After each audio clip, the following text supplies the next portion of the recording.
Okay, so thank you so much, everyone. And today we have a very wonderful guest. It's a global professor. It's Professor Michael Gerrard. He works in Andrew Sebastian professional practice at Columbia University and is also the faculty director of Sabin Center for Climate Change Law and one of the foremost environmental writer, author. His work is all over the world. He has written 12 books, and one of the recent book is on legal pathway to deep decarbonization in the United States. So he have taught at several universities, and that is why he's known as a global professor. And today is going to be giving us response on what it means on international law, since that is what his area of expertise is on. And looking at the fact that this year international or World Environment Day talks about One Earth, it also resonates with what it's also doing, because climate change cut across all professions. It's not limited to any profession. So it's affecting every areas of our economy, every area of our workspace. So quickly, please, can we meet you, Professor Michael? Maybe you have something to share with us briefly before we start the interview proper. Thank you. Well, thank you. It's a great pleasure to be speaking with you. I know of some of your very important work on climate change issues and on youth activism and so forth. There's no question that climate change is one of the greatest threats to humanity, and it affects every continent, although in different ways. So I want to applaud you for all of your work, and I look forward to speaking with you. Thank you so much. So you've written different books, in fact, 13 books. So what do you think we need to know about it for some people that can't read all the 13 books, or that have been able to read one or more of those books? What do you think we need to know about this particular book? What are the ideas about it? What are the things that are in there that are very rich that we need to know about environmental law and climate change, how it intercepts? Maybe it's for refugee, for displacement, or for something. So the world has not adopted climate change laws that are strong enough to meet the challenge, either in terms of reducing greenhouse gas emissions to reduce the amount of climate change that we have, or adapting to the negative effects that climate change will have. The most recent important agreement, of course, is the Paris Climate Agreement from 2015, but it just had voluntary provisions. Each country was required to propose what it would do, and almost every country did. These are called nationally determined contributions. But when we add them all up, they're not nearly strong enough. And many countries are not meeting their pledges. Many countries are emitting even more greenhouse gas pollution than they promised to. And there's no global enforcement mechanism to go after them. Very few countries, very few of the major emitting countries of the world have adopted strong enough laws internally.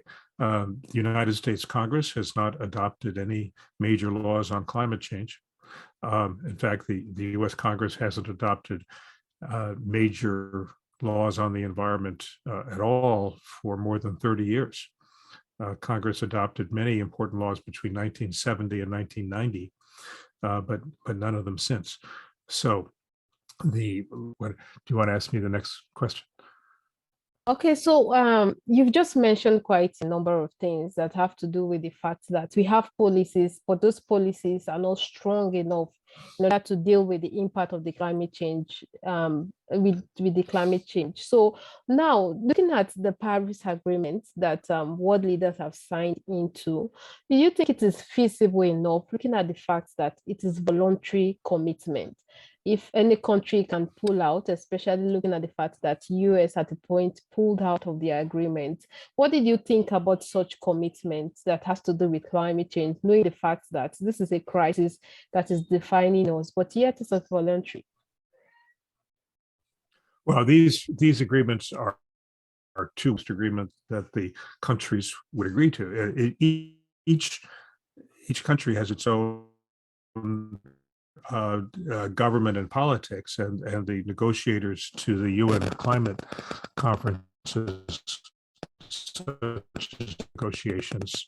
The United States delegation was going as far. The Paris Climate Agreement is weaker than the agreement that we need in order to deal with climate change. So for what you just mentioned now, looking at the Paris Agreement and looking at how voluntary it is, the fact that even US could withdraw at some point, and then they are back now at the Paris Agreement. Do you think it's feasible enough in solving the climate change crisis, or we still need a bigger or greater law or policies or commitments that could help? I think it's important that all of the countries that are major sources of emissions, certainly including the US, do much more and commit to do much more. I'm not sure that the international forums are the best way to do that, because each country is bound by its own politics. In the United States, we're working very hard to try to get Congress to act. We at last have a president who does want to act on climate change. But I think that most of these laws and commitments would be adopted at the country level rather than internationally. Many other major countries are also unwilling to make strong international commitments. China, of course, is now the world's largest emitter, and China, like the United States, has its own plans and its own goals, but does not want the international community telling it what to do. Yeah, that is true. You talked about countries having their own commitment in the country level, and looking at the National Climate Action Plan, and part of it was drawn from the Paris Agreement. Do you think like some countries have have their own plan, have the areas at which they want to work with, like Nigeria has their own? I think definitely US should have signed and submitted it. So what did you think about such plan? Is this thing feasible enough to cut down emissions? Because when you look at some of their speeches,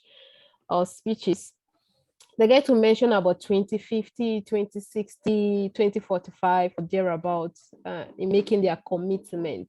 So do you think this national or climate action in the national level or country level is going to work with such plan of 2050 of carbon neutrality? No, a goal for 2045 or 2050 is important, but it's too far out to really enforce. What's really important is shorter term goals. So many countries have goals for 2030, including the United States. That's more feasible. It would be good to have additional earlier goals. But announcing a goal is only part of the way. It needs to be implemented. Many countries have announced goals, but they are not carrying them out. It's up to each country to carry out its commitments. The international community is not able to enforce these country goals. Okay, so what you invariably means is the fact that all of this nationally determined contribution could go a long way if we have a short-term plan, right, for it rather than long-term plan, because it's a 5-year plan, and then we keep renewing. And so for the nationally determined contribution for each country, we could see that just little has been done in meeting to such policies or such law or such commitment. What do you think can be done in such a scenario? Because we have seen different international commitments, but little commitment or reality has been done on it. And now we have nationally determined contribution.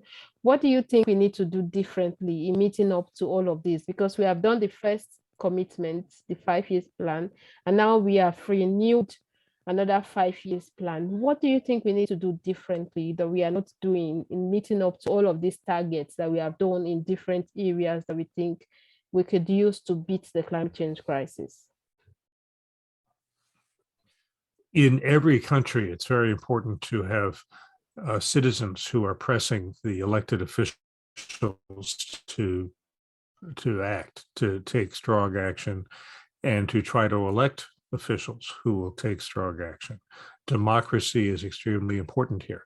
The reason why the U.S. Changed its policy, people elected Joe Biden as president, and he received a lot of support from people who wanted action on climate change. It became part of his platform, and he continues to receive pressure. So I think pressure from citizens who are active and want the government to act is extremely important in order to get governments to do what they need to do. Thank you so much, because I believe that laws, policies, it could help us to build, to help to sustain our environment. It could help to build a sustainable environment, just as the CA International or World Environment they talks about our only Earth. There's no planet B, so we have to take care of this planet we have currently to become habitable for everyone, what our biodiversity. And you also mentioned about democracy, which is very important. I know US to be a democratic country, Nigeria is also a democratic country. And looking at the fact that I had also advocate for a green democracy, because climate change could lead to a broken democracy. And looking at it from the view of international law, which specializes on climate change, and also looking at it from the democracy. Okay, so I was saying about the fact that you mentioned democracy, right? And looking at it from, can you still get me? Now I can hear you, but you were breaking up quite a bit. Okay, so just let me know if I'm breaking up so that I can pause and then wait. Okay. Okay. So looking at it from the democracy point of view and the fact that you specialize in international law that has to do with climate change, how do we fit in? Because climate change will lead to a broken democracy, it's of no doubt. And how do we protect our democracy from climate change crisis? Looking at the fact that we need more climate action to safeguard our democratic processes. US is a democracy country, same thing as Nigeria, a democratic country. So what do we need to do differently that climate change will not affect our structure and thereby leading to war? It differs from country to country. Each country has its own situation. In the United States, there are serious threats to democracy posed by those parts of the Republican Party who deny the election results and are trying to deny many people the right to vote. So that is a problem in the U.S. That many of us are trying to work against. But every country has its own situation, and the citizens of each country need to work very hard to preserve their democracy. They have to work hard in the halls of government, in the courts. They have to be active on the streets in every possible way. Citizens need to be active to preserve their democracy. Thank you so much, because I know that climate action differs from different countries, the way we carry out our activities, the way it's possible in US might not be possible in Nigeria or different part of the world. So it's just how to what works for your country. So looking at that fact, then just a concluding question to this, that how do you look at it when it comes to international law on climate change, looking at the fact that climate change is leading to displacement, which definitely breeds refugee. And if we don't take action now, it could lead to border insecurity. So definitely our laws have to be climate sensitive, climate action sensitive, in such a way that it could help to improve our society, to help secure the future of many people in the present also. So what do you think about that in the law perspective on climate change issue? Do you think we need to upgrade it, or maybe it have been upgraded, or something we need to know about that aspect in keeping our health or our planet livable? Well, you're certainly right that climate change will lead to a great deal of migration, and that will lead to conflicts within countries and between countries. Right now, unfortunately, we have a brand new refugee crisis with Russia's attacks on Ukraine, fleeing to other countries. So that's a whole new refugee crisis. Um, uh, Ideally, countries would agree to accept large numbers of refugees and people displaced by climate change. That leads to many uh, internal difficulties. Donald Trump was elected president partly because he opposed most immigration. Boris Johnson in the UK, we have quite a bit of that.